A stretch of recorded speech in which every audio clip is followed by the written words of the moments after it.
Hi friends, நம்ம ஆதார் கார்டில் ஏதாவது கரெக்ஷன்ஸ் இருந்தால் அதை நம்மளே எப்படி ஆன்லைனில் சரி செய்யலான்னு பார்க்கலாம்.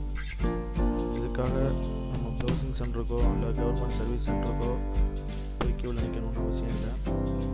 அது இல்லாமல் இதுக்காக ₹1 கூட நம்ம செலவு பண்ண தேவையில்லை.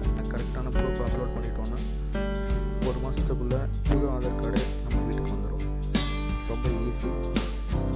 மொத்தமே ஒரு 4 ஸ்டெப்பு தான். அது எப்படி பார்க்கலாம். முதல்ல ப்ளே ஸ்டோர்லேருந்து இந்த ஆப்பை இன்ஸ்டால் பண்ணிக்கோங்க. ஆதார் கார்டு அடிச்சிங்கனாலே இந்த ஆப் டிஸ்பிளே ஆகும். அதை டவுன்லோட் பண்ணிக்கோங்க. இந்த ஆப்பை ஓப்பன் பண்ணிங்கன்னா இந்த பேஜ் ஓப்பன் ஆகும். இதில் பார்த்தீங்கன்னா எல்லா ஆப்ஷனுமே இருக்கும். நம்ம ஆதார் கார்டு டவுன்லோட் பண்ணிக்கலாம். நியரஸ்ட் ஆதார் சென்டர் எங்கேயாவது இருக்கா அப்படின்னு பார்த்துக்கலாம். இதில் பார்த்தீங்கன்னா நம்மளோட நேமு இல்லைன்னா address, email, date of birth, இதில் ஏதாவது சேஞ்ச் பண்ணணும்னு நினச்சிங்கன்னா அப்டேட் ப்ரொஃபைல் அண்ட் டாக்குமெண்ட் அதை கிளிக் பண்ணிங்கன்னா ஒரு பேஜ் ஓப்பன் ஆகும். இதில் name, gender, date of birth, address, mobile number, email ID, இது எது சேஞ்ச் பண்ணணும்னு நினைக்கிறீங்களோ அதை டிக் பண்ணிவிட்டு சப்மிட் கொடுங்க. அடுத்த பேஜ் ஓப்பன் ஆகும்.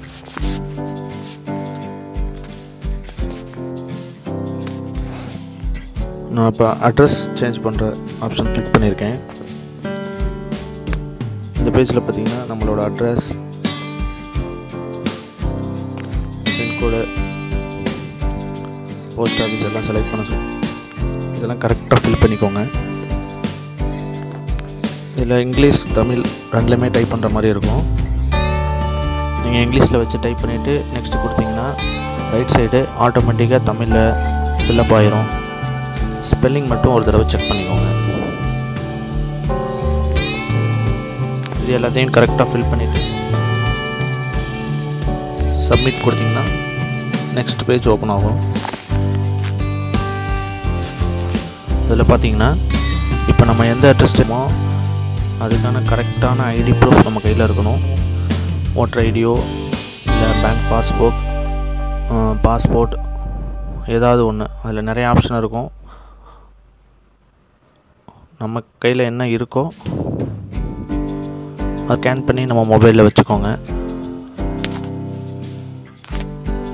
உங்கள்கிட்ட என்ன ப்ரூஃப் இருக்கோ அதை செலக்ட் பண்ணிவிட்டு உங்கள் மொபைலில் ஸ்கேன் பண்ணி வச்சுருப்பீங்கள்ல அந்த டாக்குமெண்ட்டை ஓகே கொடுங்க. சப்மிட் கொடுத்தீங்கன்னா நெக்ஸ்ட் பேஜ் ஓப்பன் ஆகும். அதில் நீங்கள் கரெக்டான ப்ரூஃப் தான் கொடுக்குறீங்களான்னு கேட்குறாங்க. எஸ் கொடுங்க.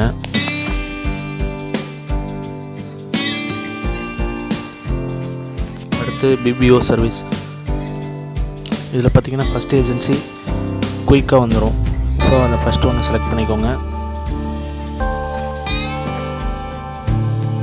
செலக்ட் பண்ணி சப்மிட் கொடுத்தீங்கன்னா திரும்ப கன்ஃபார்ம் கேட்பாங்க. கன்ஃபார்ம் கொடுத்துருங்க. நீங்கள் சேஞ்ச் பண்ண அட்ரஸோட பேஜ் இங்கிலீஷ்லேயும் தமிழ்லேயும் இருக்கும். அதை அப்படியே ஒரு பிரிண்ட் அவுட் எடுத்துக்கோங்க.